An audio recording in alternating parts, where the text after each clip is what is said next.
today we are going to compare rates to find out which is greater than or less than. So say we have this rate. We're comparing 35 points in 20 minutes compared to 49 points in 35 minutes. Well, in this format of the rate, it's very difficult for us to see which is greater than and which is less than.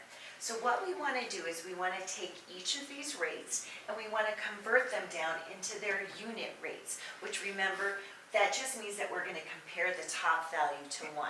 And the easiest way to do that is to take your bottom number, 20, divide it by itself, 20, and that's what's going to give you the 1 minute. But whatever you do on the bottom, you have to do on the top. So 35 divided by 20 is 1 and 7/500 points. Now we're going to want to do the same thing with the second rate. So if we have 49 points in 35 minutes, to take it down to its unit rate, we're going to divide both the top and the bottom by 35, and I get 1 4/10 points in 1 minute.